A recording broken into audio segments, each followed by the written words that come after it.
भारत को उपमहाद्वीप की संज्ञा क्यों दी जाती है?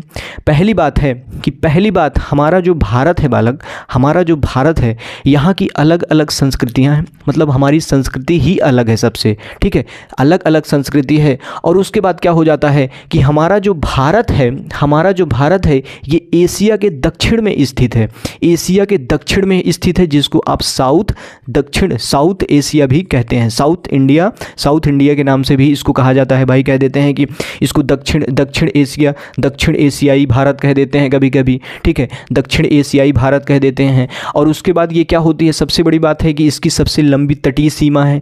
तटीय सीमा पर हमारा हिंद महासागर पर हम संपूर्ण अपना नियंत्रण स्थापित कर देते हैं।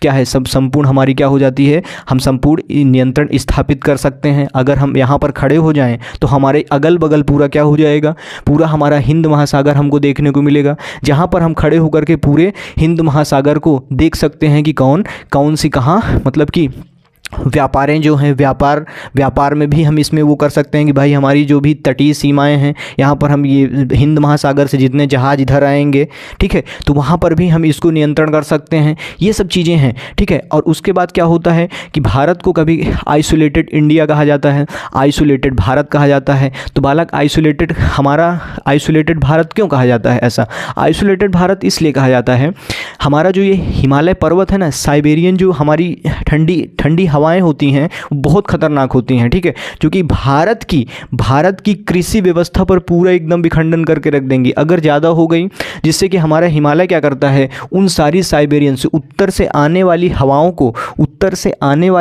को क्या करता है, हिमालय रोक लेता है और उसको क्या कर देता है, दूसरी साइड परिवर्तित कर देता है, ठीक है। अब दूसरी साइड परिवर्तित कर देता है, इसलिए भारत को क्या कहा जाता है, इसलिए भारत को उपमहाद्वीप की संज्ञा दी जाती है। क्या दी जाती है? उपमहाद्वीप की संज्ञा दी जाती है। बहुत बड़ा है ये चीज़, ठीक है ना। ये चीज़ अगर आप थोड़ा थोड़ा करके अगर आप लिखेंगे तो ये आपको 2.5 से 3 पेज में आपको ये चीज़ लिखने को मिलेगा, ठीक है, 2.5 से 3 पेज में आपको ये चीज़ लिख सकते हैं। हिमालय पर्वत हमारे लिए बहुत महत्वपूर्ण है।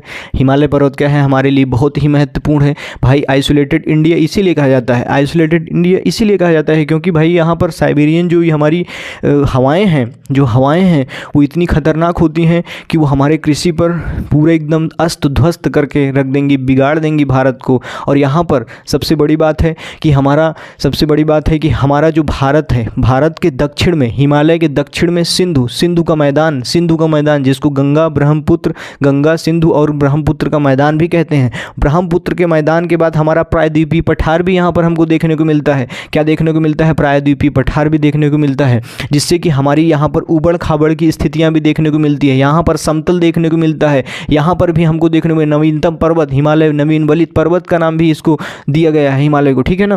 तो ये सारी चीज़ें हमको क्या है, एक हमारे भारत एक विविधता है, विविधता का मतलब अलग अलग चीज़ें यहाँ पर आपको देखने को मिलती हैं। और ये हमारा एक क्या करता है, पूरे पश्चिमी जितने भी उत्तरी एशियाई देश हैं उसको क्या करता है, अलग कर देता है। हमारा क्या कर देता है, हिमालय क्या कर देता है, भारत को अलग कर देता है।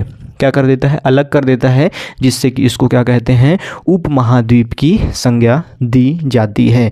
इतना बात समझ में आ गई?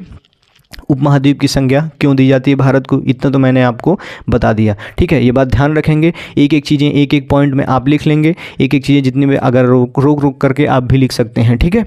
अब देखिए आगे के